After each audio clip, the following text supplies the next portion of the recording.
Nigeria's news updates today, October 18, 2025. Court refuses police bid to stop free Nnamdi Kanu Now protest. JAMB announces 2025 admission deadlines for public, private varsities, other institutions.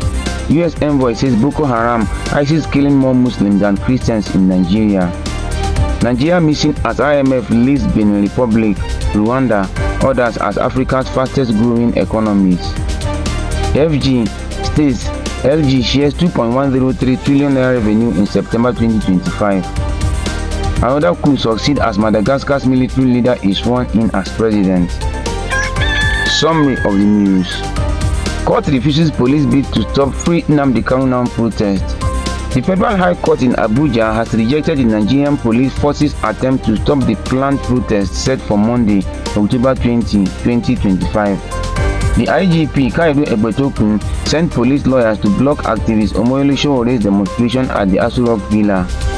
But Justice Umar refused to grant the police's expert motion, insisting Sowore must first be served and setting a new hearing for Tuesday. Sowore called the ruling a victory for civil liberties and confirmed the protest will go ahead as planned. The protest aims to demand the release of IPOB leader Nnamdi Kanu, and tension is building around the presidential villa ahead of Monday's march. All eyes now on Tuesday's hearing and on what happens when protesters hit the streets. JAMB announces 2025 admission deadlines for public, private varsities, other institutions.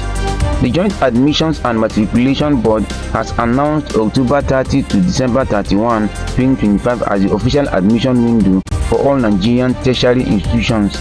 According to JAMB spokesman Fabian Benjamin, public universities must complete admissions by October 31, private universities by November 30, and polytechnics or colleges by December 31. However, JAMB says some schools haven't even started the process, including Northwest University Kano, Benue State University, and Nigerian Defense Academy. JAMB warns that any institution that misses the deadline risks losing its unprocessed candidates to other schools. The board insists the move will ensure a smooth and transparent academic calendar across Nigeria's tertiary institutions.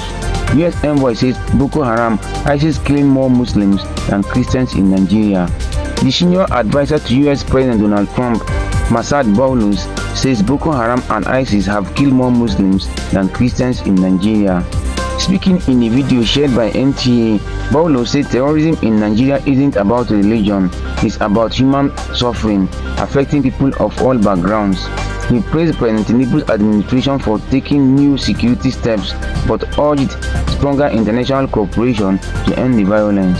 Meanwhile, the Christian Association of Nigeria insists Christians still face targeted killings, while some US lawmakers call for sanctions against Nigeria over alleged persecution.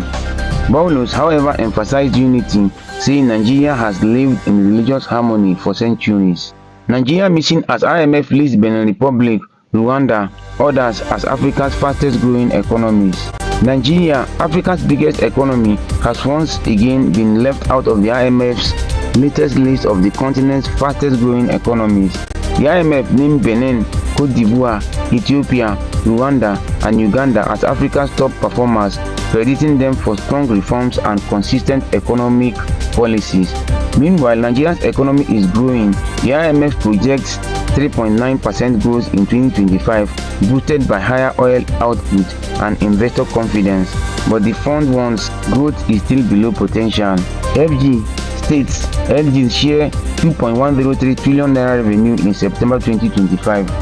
The federal government, states and local councils shared a total of 2.103 trillion naira, that's slightly lower than the 2.2 trillion naira shared in August. Here is the breakdown. 1.239 trillion naira came from statutory revenue, 812.6 billion naira from VAT, and 51.7 billion naira from the electronic money transfer levy. From this, the federal government got 711.3 billion naira, state received 727.2 billion naira, local governments took 530 billion naira, and 134.9 billion naira went to oil producing states as derivation funds.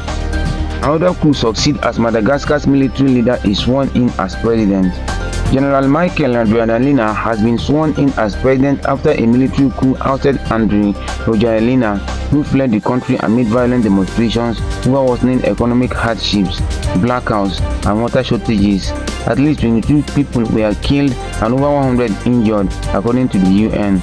In his speech, Rajoelina called it a historic turning point, promising reforms, new elections, and a break from the past.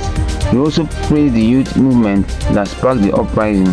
Madagascar now joins Mali, Niger, Burkina Faso, Gabon, and Guinea, all former French colonies, under military rules in 2020. Follow for more. October 18, 2025.